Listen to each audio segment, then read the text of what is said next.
go, Grant. Let's take a little bit of a break here from some NFL talk. And we posted a video last night that you are officially in the fan transfer portal, Yes, and sir. you talked about what got you there. And we've already had a couple of teams that have reached out with interest here. But have you completely ruled out a return to being an Iowa fan? Is that still on the table? It's still on the table. Luckily, Kirk doesn't run the fan transfer portal the way he runs his program's transfer portal. Once you put your name in, you're out. You're no longer associated with the program.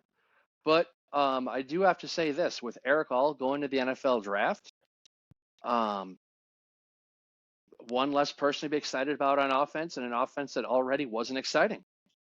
Last time I checked, there's still no offensive coordinator. I'm still waiting for some average 55-year-old white guy to be hired who doesn't bring any innovation to the table. So never say never, but one thing, and like I told this to Ethan Dillon the night of the national championship game when he came over here, even though they've had success over these last 2 years or so, I just feel less and less emotionally involved into the team. Like, this year after the fair catch gate in the Minnesota game, every Iowa fan you saw on social media was losing their cool, and they were like, "Oh my God, no, he didn't call for that. We got hosed from the game. Blah blah blah." Put the official's head on a stick. I was kind of just like, "Oh, okay, they lost. They didn't deserve to win that game anyway. Like, whatever. Okay." Big Ten title game this year. They're only down 10-0 at half. I'm just like, they're gonna lose. They're gonna get their ass kicked. I turned the other game and I think I fell asleep on the couch. The Rutgers game this year, that game started at 3. I had to work that Saturday. I was off at 3. I could have got home and watched that whole game. But you know what? I said, no, they suck. I don't want to watch this team. I'm going to go work out and get a pump in. It was the best decision I ever made. I enjoyed my time working out more than watching that non-existent Iowa team for 2.5 hours before they did something in the fourth quarter. The Nebraska game, a game they totally should have lost. So again, I won't rule anything out, but we'll see. I'm just as a fan, I feel like I'm losing emotional interest and just frankly emotion to care for this team. Just remember that $1 NIL offer. I do remember that, and yes, and Ethan has been the first team representative to reach out with an actual dollar amount, so that's big. In today's world, with the university, we're not breaking rules. Yes, he is not affiliated with the University of Minnesota. Oh. In today's economy, a dollar's a dollar. Yeah. So we'll see. It's a lot of money. So right now, the teams that have reached out are Ethan with a solid offer of a dollar amount on the table.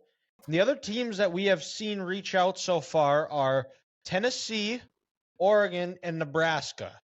And I know Nebraska would be a tough one. You still have some love there for the University of Iowa that just doesn't leave you overnight. Is there any chance that you would ever become Grant Benedict Arnold Caster and go over to Nebraska? You would also make recurring guest, and we have an in there too with Nate Rohr, so you would make him happy. Mm-hmm. That's true. I'll never say never, but of those 3 of the schools that you've mentioned that have reached out, Dylan, that would be number 3 on the rankings. Okay. All right. Are there any other teams that you are hoping would reach out? Well, right now, I've always been a fan of this team's head coach. He just finished his 2nd year there. But Dylan, a lot of the principles I said in that video, that's what he represents, and that's what he's trying to build his program on. And that would be the University of Oklahoma in Brent Venables. Like I said, Dylan, he wants to build that thing from the inside out. Look at his Clemson defensive lines he's had back in the day. He believes in winning that way, being fast, being aggressive, and wanting to dominate and play at an innovative, fast pace. So that's one school that if they'd reach out, I'd love to hear it. Okay. All right. And you do have some family ties in that state. That is true. So there we also have that. I know that is their rival and fellow future SEC foe and Big 12 foe Texas. Is there a chance would you be interested in them if they were to reach out? Oh, at 100%.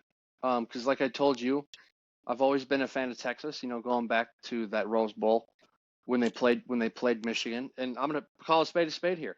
That burnt orange, I think it's one of my favorite colors. It might be the best uniform in college sports. And again, like I said before, Sark and his program, they're building it the right way. They play with a philosophy that I align with. From the inside out, big, fast, strong guys up front. They want to get after your quarterback. And sure, we're going to throw the ball around a lot, but you know what? We got a good staple of backs and a big offensive line, and we're going to try to run you over. And I will give my pitch about the University of Michigan. You know, Ethan offered you $1. I will offer you a steak a week here. Hey. And I know you like your chicken breast, so I figure that steak will be a nice change of pace. And I'm not going to skimp on it. I'm going to go with the USDA prime beef, not the choice, but we're going with the prime steak. Okay? All right, Grant, we're upping it. We are going to give you a large jar of black bean salsa twice a week with Blue Chips Organic from Target. Oh man, this is so he gets a blue tongue. No. Oh, well, this is exciting. This is fun. And we'll see where the arms race can go. Yeah. And that, you know, Michigan's just coming off a national title. They have got the biggest stadium in college football. Hey, this is my time, Ethan. You zip it. You know, you talk about building a team from the inside out. I'm going to mute you here. He's muted. Dylan doesn't believe in freedom of speech anymore. This has now become CNN. Exactly. Darn right. This ain't a democracy. This is a dictatorship. This is a dictatorship. I told you capitalism needs to be dead. But we've won. I just Tony Reality'd him. And we have just won the national title. We've built teams inside out. There's some tremendous defensive line play. And a run-first team, you're going to see all sorts of different running combinations. You're going to see some power, zone, duo, split zone, all sorts of the type of running game that you like to see, the play action. And there is a special thing being built in Michigan that this isn't just a flash in the pan thing. This is something that is going to be, whether Harbaugh is there or not, is going to be sustainable for years to come. Grant, you know who you should go to? Dylan, probably you too. What's that?